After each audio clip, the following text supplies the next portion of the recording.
안녕하세요. 교육 전문 채널 100%답니다. 오늘은 제주의 인기가 많은 국제학교인 KS 제주 졸업생을 모시고 KS 제주에 대한 모든 것을 알아보는 시간을 갖도록 하겠습니다. 안녕하세요. 안녕하세요. 네, 소개 좀 부탁드리겠습니다. 네, 안녕하세요. 저는 2023년 5월에 KSJ를 막 졸업한 Class of 2023 최연서라고 합니다. 저는 2019년에 한국 일반 중학교에서 KSJ 9학년으로 입학을 하게 되었고 이제 9월에 University of Washington 공대로 합격을 하여서 이제 입학을 앞두고 있는 상황입니다. 자, KS 제주는 어떤 학교인지 말씀해 주시죠. 우선 KSJ는 많은 분들이 아시다시피 제주도 영어 교육 도시에 있는 4개의 국제학교 중 하나라고 볼 수 있는데요. 그중 저희 학교는 다른 학교들과 달리 전신이 되는 본교 해외 국제학교가 없습니다. 예를 들면은 저희 옆에 있는 학교 브랭서몰 아시아는 캐나다의 브랭서몰이라는 그 학교가 실제로 본교가 있는데요. 저희 학교는 그런 해외 본교 개념이 없는 한국에서 설립한 미국식 학교라고 보시면 되겠습니다.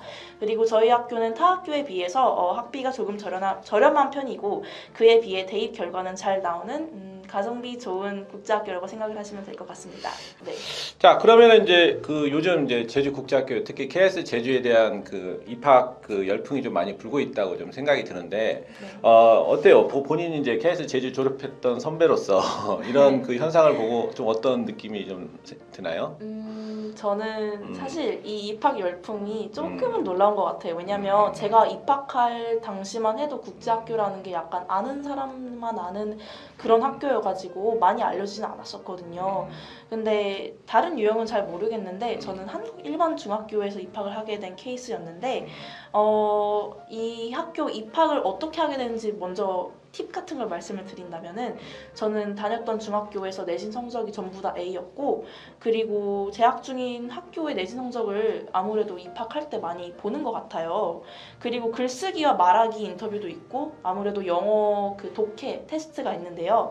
그 글쓰기와 말하기 인터뷰는 아무래도 꾸준히 연습을 하시는 게 중요한데 저는 이틀에 한 번씩은 에세이를 계속 꾸준히 작성하고 에세이 오답 노트도 작성을 해서 그 글쓰기에 관해서 되게 열심히 공부를 했던 게 기억이 납니다.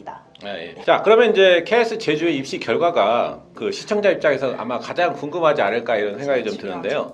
네. 예, 본인 졸업할 때 해외 대학 입시 결과는 어떻게 됐을까요? 저는 개인적으로 저희 학년이 입시 결과가 좀 많이 좋았다고 생각을 하는데요. 네. 일단 미국부터 말씀을 드리자면은 아이비리그에는 하버드 대학교, 브라운 대학교, 다트무스 대학교를 붙었고 보스턴 대학교와 뉴욕대, 미시건 대학 앤아버, 워싱턴 대학교 시애틀, 툴레인 대학교, 듀크 대학, 존스 홉킨스 대학, 벤더빌트 대학교와 UC 버클리, LA, 얼바인 등 여러 가지 아주 많은 UC도 많이 붙었고 또 공대로 유명한 텍사스 A&M 대학, 조지아 테크, UIUC와 퍼듀 등도 많이 붙었다고 저는 들었습니다. 그리고 제가 미국 대학을 많이 준비했어서 미국 입결에 대해 많이 알고 있는데 다른 국가들 예를 들면 영국을 보면은 영국을 준비한 친구들 중에서는 옥스포드도 붙었고 킹스 칼리지 런던 그리고 유니버시티 컬리지 런던도 붙었다고 제가 전해 들었습니다. 아시아권에서는 홍콩 과기대 HKUST에 붙은 친구도 있었고 호주에는 퀸즐랜드 대학교와 모나시 대학교에 합격한 친구들도 있었습니다.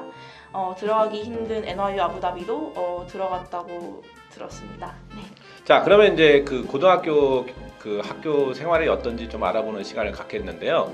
예, 그레이드 9부터 12까지 코스 가이드라든지 커리큘럼은 어떻게 구성되어 있는지 좀 설명을 해주시죠. 우선은 저희 학교와 수업이 어떻게 진행되는지 먼저 알려드려야 될 것 같은데요. 우선 9학년부터 12학년까지 매 학기마다 8과목을 듣고 그 8과목을 4개씩 쪼개서 하루에 4개씩 4교시를 듣습니다. 일단 필수 과목은 학년 전체가 들어야 하는 과목인데요. 그 외를 자신이 원하는 선택 과목으로 채울 수 있습니다. 우선은 9학년 때는 영어와 기하학 그리고 생물학 그리고 세계사, 10학년 때는 또 영어, 근데 algebra 2, 그러니까 대수학 2, 화학과 세계사, 그리고 11학년이 되면은 영어, 프리칼큘러스, 미적분 전에 배우는 수업이거든요. 프리칼큘러스와 물리학, 그리고 미국사가 필수 수업이고 12학년 때는 영어 하나만 필수 과목이라서 아무래도 12학년이 되면은 자기가 듣고 싶은 과목이라든지 그런 것들 더 선택해서 들을 수 있는 그런 유도리가 있게 하는 것 같습니다. 그리고 또 이제 AP 수업에 대해서 얘기를 해보자면요. 원래 저희 학교가 AP 그 리미테이션이 있었어요. 예를 들면 9학년 때는 AP를 못 듣고 10학년 때는 하나만 들을 수 있다 이렇게 됐었는데, 제가 알기로는 제가 졸업하고 나서부터는 9학년들도 AP 수업을 들을 수 있고, 또 아무래도 학교 입장에서는 그 AP 수업을 더 다양한 학년들에게 제공하기 위해 노력하고 있는 것 같습니다. 아무래도 저희 학교가 AP 제공을 많이 하고 있기도 하고요. 네, 그럼 뭐 능력이 있거나 이제 실력이 된다면 뭐 9학년 때부터 AP 과목을 이제 맞습니다. 자유롭게 들을 수 있다 이런 거네요. 그 예전에 비해서 이제 그 요즘 그 KS 제주에 입학하는 학생들의 자원 자체가 굉장히 우수한 학생들이 많이 들어가고 있어서 맞아요. 요즘은 AP 캡스톤이라든가 세미나 이런 것들도 많이 신청해서 듣더라고요. 맞아요, 그죠? 맞아요. 예. 자, 근데 이제 우리가 좀 봤을 때 뭐 KS 제주 하면 저도 이제 학부모들을 많이 만나다 보면은 그런 얘기들을 많이 하시는데, 아, 점수를 KS 제주는 너무 안 준다. AP 월드 히스토리는 뭐 굉장히 점수가 따기가 힘든 과목이다. 뭐 이런 약간 이제 어떤 특정 과목에 대해서 이런 평가들을 내리는 부모들이 있는데, 맞아요. 본인 직접 경험해 본 학생으로서 어때요? 제가 월드 히스토리 들었어요. 네. 또 AP 월드 히스토리 들었었는데 그 선생님이 이제는 나가셨거든요. 제가 알기로는. 학생들이나 학부모들은 되게 환영할 만한 일일 수도 있겠는데. 그럴 수도 있죠. 네. 근데 이제 AP 수업이나 그냥 이 KRS 전반적인 수업 자체는 정말 선생님 잘 만나면 이제 재밌는 수업도 할 수 있고 성적도 잘 받을 수 있는데, 선생님 이제 좀 잘못 걸렸으면은 되게 시험도 어렵고 뭔가 수업도 조금 막무가내로 약간 선생님 특별하게 나가시는 경우가 있어서 선생님 잘 맞는 게 제일 중요한 것 같습니다. 그 선생님의 이제 대학 교수처럼 선생님 스타일에 따라서 그죠? 맞아요. 수업이 좀 맞아요, 학기 동안 정말. 편하냐 편하지 않느냐 이게 맞아요. 결정이 된다라는 거네요. 맞습니다. 예. 자, 그러면 이제 그 또 궁금한 내용이 이제 기숙사 생활. 뭐 어쨌든 보딩이니까 네. 기숙사 생활이 어떤지, 또 기숙사 생활을 통해서 얻는 장점이 있을 수도 있고 또 단점이 있을 수도 있는데, 그래서 어떤 부모들은 기숙사에 일단은 뭐 좀 체험을 해보라고 집어넣었다가 또 나중에 1, 2년 있다가 또 빼는 경우도 있고 네. 좀 그런 학생들도 봤는데, 어때요 기숙사 생활은? 저는 일단 기숙사 생활을 3년 반 했거든요. 4년 중에. 네. 근데 저는 기숙사 생활을 정말 만족했고, 마지막에 나간 이유는 그냥 기숙사 생활이 싫어서가 아니라 그냥 저 혼자 통학 생활도 한번 해보고 싶어서 나간 거였는데, 저는 기숙사 생활을 정말 추천드립니다.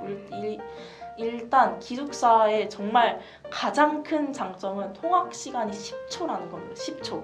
일단 일어나서 그냥 챙기고 그냥 걸어가면은 바로 앞이 학교기 때문에 그냥 아침 잠을 더 많이 잘 수도 있고, 그게 정말 이제 입시 공부를 하는 학생 입장으로서 정말 큰 장점이 아닐까 저는 생각이 드는데요. 그런 거가 되게 사소하지만 정말 큰 장점이고, 또 그뿐만이 아니라 되게 사소하지만 또 다른 큰 장점이 있다면, 기숙사에는 에어컨과 히터가 정말 아주 빵빵합니다. 그래서 정말 이제 스포츠 활동을 마치고 여름에 너무 덥잖아요. 근데 방에서 에어컨이 안 나오면은 기분이 확 잡치는데, 이제 에어컨도 빵빵하게 틀어주니까 너무 좋고, 또 그뿐만이 아니라 저희 기숙사 하우스가 있어요. 근데 하우스마다 외국인 선생님, 사감 선생님이 한 명씩 있는데, 그 선생님들께 뭐 에세이, 뭐 첨삭 같은 거를 여쭤본다든지, 아니면 그 선생님에게 그 선생님과 대화를 하면 영어 실력도 많이 늘겠죠. 그래서 아무래도 그런 게 정말 항상 쓰는 건 아니지만 없으면 되게 아쉬운 부분인 것 같아요. 제가 그거를 통학 학생으로 전환하면서 그 부분이 정말 많이 그립다고 저는 생각을 했습니다.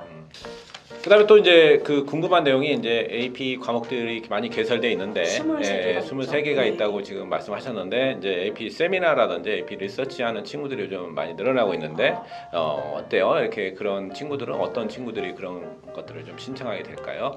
아무래도 AP 세미나랑 리서치는 이게 AP라는 게 원래 5월 달에 AP 시험을 한번 딱 보고, 그리고 그 성적이 7월쯤에 나오거든요. 근데 그게 대학교 이제 학점으로 이렇게 변환이 될 수 있어서 인기가 많은 시험인데, AP 세미나랑 리서치는 시험 하나로 끝나는 게 아니라 AP 세미나 리서치를 하면서 자기 소논문을 작성하거나 아니면 발표까지 해서 점수를 받는 수업이라고 제가 알고 있어요. 저는 그 캡스톤을 듣진 않았어서 정확히 모르겠지만, 아무래도 그거를 하면은 대학교에서도 좀 좋게 보고, 아무래도 자기가 원하는 분야에 깊게 들어갔다라는 걸 대학교에 어필할 수 있는 거거든요. 그래서 중요합니다. 자, 이제 그 또 학교 생활에서 또 중요한 게 이제 클럽이라든지 뭐 동아리 활동 같은 것도 좀 중요할 거라고 생각이 좀 드는데, 본인은 어떤 클럽을 했고 좀 그런 어떤 클럽들이 좀 많이 개설돼 있나요? 일단 저는 클럽을 화학 동아리라든지 생물 동아리를 제가 많이 했어요. 아무래도 저는 이과 계열로 갈 거였기 때문에. 그리고 또 클럽 외에는 제가 봉사 동아리도 하나 하면서 영어를 가르치고 그리고 무상으로 교육을 제공하는 그런 동아리도 했었고, 그리고 저는 연극이랑 뮤지컬을 되게 좋아했어서 연기하는 걸 너무 좋아했어서 연극 동아리를 했었던 것 같습니다. 자, 그러면 이제 학교에서 어떤 주최하는 공식 행사라든지 네. 또 뭐 축제 이벤트 이런 것들이 좀 있나요? 뭐 축제 같은 것들을 이렇게 많이 관심 가질 만한데 어때요? 축제요. 축제 자체는 제가 기억하기론 Fall Festival이라고 해서 10월 중후반쯤에 열리는 학교 대형 축제가 있는데, 그거는 초등학교, 중학교, 고등학교가 전부 다 같이 하는 축제인데, 그때는 그냥 축제 부스가 있어서 먹거리도 맛있는 간식을 먹을 수도 있고, 북페어가 있어서 영어 원서 같은 걸 되게 싸게 구매할 수도 있고, 일단 가장 중요한 건 학교가 일찍 끝나기 때문에 학생들이 정말 좋아하는 그런 축제이기도 합니다. 그거 외에도 이제 저희가 동아리를 하다 보면은 스포츠를, 예를 들면 배구를 하게 되면은 배구 시즌에 일본에 있는 국제학교라든지 대만에 있는 국제학교라든지 그 국제학교들과 해외에 직접 나가서 컴페티션을 하게 되는데요. 이거를 저희가 A사라고 부르거든요. AISA. 그래서 그때 나가서 정말 해외에 나가서 다른 학교들과 경기를 할 수 있다는 특별한 추억도 할 수 있고, 아니면 모의 UN, MUN을 하게 되면은 정말 전 세계에서 오는 국제학교 학생들과 정말 토론을 할 수 있기 때문에 그것도 정말 뜻깊은 경험인 것 같습니다. 그거 외에도 파티를 얘기하면은 홈커밍 파티도 있고 뭐 윈터 포멀도 있고 제일 중요한 프롬 파티가 있겠죠. 네. 그래요. 그러면 이제 그 제주 국제학교 학비가 이제 작년에 인상됐다는 얘기를 좀 제가 들었는데, 네. 뭐 학비도 또 궁금해하실 분들이 많이 있으니까 말씀해 주시죠. 네. 일단은 제가 고등학교 학비는 원화랑 달러를 따로따로 각각 내야 하는 걸로 제가 알고 있습니다. 제가 알기로는 학비만으로는 대략 한 학기에 한화 1,000만 원 정도랑 달러로 5,000불 이상을 받는 걸로 제가 알고 있습니다. 정확한 금액은 저희 학교 홈페이지에서 찾을 수 있고요. 학비는 참고로 학년이 오를수록 같이 오르기 때문에, 그리고 기숙사는 1학기와 2학기 비용이 또 상이하거든요. 그래서 정말 정확한 비용은 이제 홈페이지를 참고해 주시면 좋을 것 같습니다. 장학금은 사실 많이 주는 편은 아닌데요. 매년 한 학년당 2~3명씩 골라서 이게 상장이 3개가 있거든요. 제가 정확히 기억은 안 나는데, 하나는 정말 학구적인 거, 두 번째는 리더십에 관련된 거, 세 번째는 뭐 그냥 전부 다 잘하는 그런 학생들한테 주는 것 같은데요.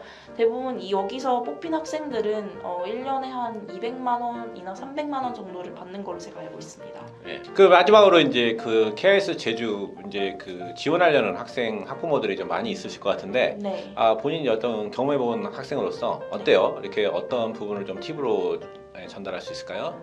저는 인터뷰를 에 관해서 팁을 좀 드리고 싶은데요. 인터뷰에 있어서 인터뷰를 하시는 분이 뭘 물어보시거든요. 막 너 이 단어 아니? 너 이거 읽을 수 있어? 이렇게 하는데, 아는 게 나오면 자신감 있게 발표하듯이 얘기를 하는데, 모르는 게 만약에 나온다고 하면은 모른다고 솔직하게 얘기를 하셔야 됩니다. 왜냐면 모른다고 어버버 하면은 오히려 얘가 왜 이러지? 당황했나? 이렇게 하면 점수가 깎일 수 있거든요. 근데 이 인터뷰어가 보고자 하는 거는 내가 이 학창 생활을 하면서 모르는 거를 내가 질문할 수 있고, 아니면 내가 아는 건 자신감 있게 얘기할 수 있는지, 이거를 보는 거라서 모르는 게 나오면 자신감 있게 이건 잘 모르겠습니다 이렇게 얘기를 하는 게 제일 중요한 팁인 것 같습니다. 인터뷰할 때. 예. 자, 지금까지 제주국제학교 졸업생을 모시고 KS 제주에 대한 생생한 토크를 좀 진행해 봤습니다. 오늘 영상이 괜찮았다면 구독, 좋아요, 댓글, 알림 설정까지 많이 남겨주세요. 감사합니다. 감사합니다.